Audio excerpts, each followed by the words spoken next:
bringing the Word to life, the Bible in a year. Deuteronomy chapter 17. Do not sacrifice to the Lord your God an ox or a sheep that has any defect or flaw in it, for that would be detestable to him. If a man or woman living among you in one of the towns the Lord gives you is found doing evil in the eyes of the Lord your God in violation of his covenant, and contrary to my command has worshipped other gods, bowing down to them or to the sun or the moon or the stars in the sky, and this has been brought to your attention, then you must investigate it thoroughly. If it is true, and it has been proved that this detestable thing has been done in Israel, take the man or woman who has done this evil deed to your city gate and stone that person to death. On the testimony of 2 or 3 witnesses, a person is to be put to death, but no one is to be put to death on the testimony of only 1 witness. The hands of the witnesses must be the first in putting that person to death, and then the hands of all the people. You must purge the evil from among you.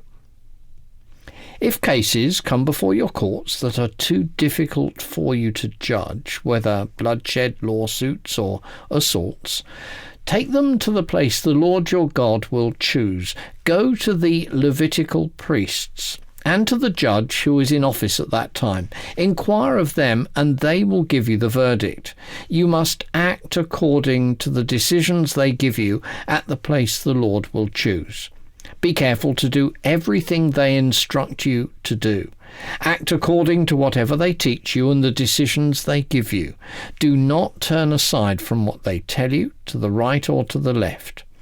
Anyone who shows contempt for the judge or for the priest who stands ministering there to the Lord your God is to be put to death. You must purge the evil from Israel. All the people will hear and be afraid, and will not be contemptuous again. When you enter the land the Lord your God is giving you, and have taken possession of it and settled in it, and you say, "Let us set a king over us, like all the nations around us," be sure to appoint over you a king the Lord your God chooses.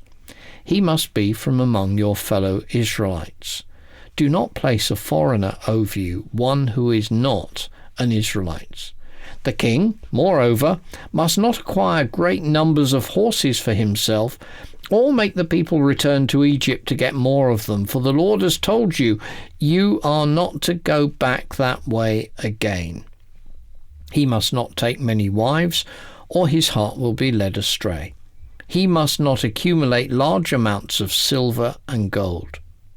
When he takes the throne of his kingdom, he is to write for himself on a scroll a copy of this law, taken from that of the Levitical priests. It is to be with him, and he is to read it all the days of his life, so that he may learn to revere the Lord his God and follow carefully all the words of this law and these decrees, and not consider himself better than his fellow Israelites, and turn from the law to the right or to the left. Then he and his descendants will reign a long time over his kingdom in Israel. Deuteronomy chapter 18. The Levitical priests, indeed the whole tribe of Levi, are to have no land allotted to them or any inheritance with Israel. They shall live on the food offerings presented to the Lord, for that is their inheritance. They shall have no inheritance among their fellow Israelites. The Lord is their inheritance, as he promised them. This is the share due to the priests from the people who sacrifice a bull or a sheep: the shoulder, the internal organs, and the meat from the head. You are to give them the first fruits of your corn, new wine, and olive oil, and the first wool from the shearing of your sheep, for the Lord your God has chosen them and their descendants out of all your tribes to stand and minister in the Lord's name always. If a Levite moves from one of your towns anywhere in Israel where he is living, and comes in all earnestness to the place the Lord will choose, he may minister in the name of the Lord his God, like all his fellow Levites who serve there in the presence of the Lord. He is to share equally in their benefits, even though he has received money from the sale of family possessions. When you enter the land the Lord your God is giving you, do not learn to imitate the detestable ways of the nations there. Let no one be found among you who sacrifices their son or daughter in the fire, who practices divination or sorcery, interprets omens, engages in witchcraft or casts spells, or who is a medium or spiritist, or who consults the dead. Anyone who does these things is detestable to the Lord. Because of these same detestable practices, the Lord your God will drive out those nations before you. You must be blameless before the Lord. The nations you dispossess listen to those who practice sorcery or divination. But as for you, the Lord your God has not permitted you to do so.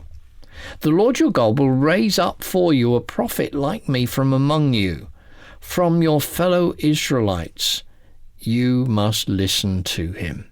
For this is what you asked of the Lord your God at Horeb on the day of the assembly, when you said, "Let us not hear the voice of the Lord our God, nor see this great fire any more, or we will die."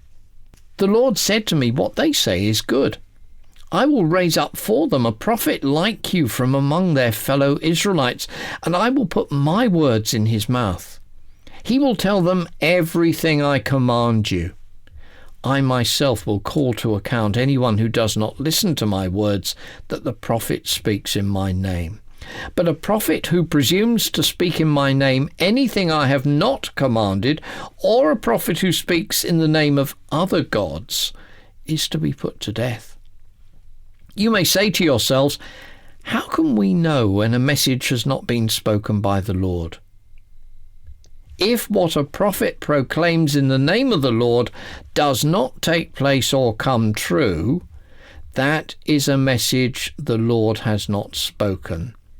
That prophet has spoken presumptuously, so do not be alarmed. Proverbs 7. My son, keep my words and store up my commands within you. Keep my commands and you will live. Guard my teachings as the apple of your eye. Bind them on your fingers, write them on the tablet of your heart. Say to wisdom, you are my sister, and to insight, you are my relative. They will keep you from the adulterous woman, from the wayward woman and her seductive words. At the window of my house, I looked down through the lattice. I saw among the simple, I noticed among the young men, a youth who had no sense. He was going down a street near her corner, walking along in the direction of her house at twilight as the day was fading, as the dark of night set in. Then out came a woman to meet him, dressed like a prostitute with crafty intent. She is unruly and defiant, her feet never stay at home. Now in the streets, now in the squares, at every corner she lurks. She took hold of him and kissed him, and with a brazen face she said, "Today I have fulfilled my vows, and I have food for my fellowship offering at home. So I came to meet you. I looked for you and found you. I've covered my bed with coloured linens from Egypt. I've perfumed my bed with myrrh, aloes and cinnamon. Come, let us drink deeply of love until morning. Let us enjoy ourselves with love. My husband's not at home. He's gone on a long journey. He took his purse filled with money and will not be home till full moon." With persuasive words she led him astray. She seduced him with her smooth talk. All at once he followed her like an ox going to the slaughter, like a deer stepping into a noose till an arrow pierces his liver, like a bird darting into a snare, little knowing it will cost him his life. Now then, my sons, pay attention to what I say. Do not let your heart turn to her ways or stray into her paths. Many of the victims she has brought down, her slain are a mighty throng. Her house is a highway to the grave, leading to the chambers of death. For more resources to help you bring the word to life, go to premier.org.uk/Bible. This reading has been taken from the NIV Bible Biblica and is published by Hodder and Stoughton.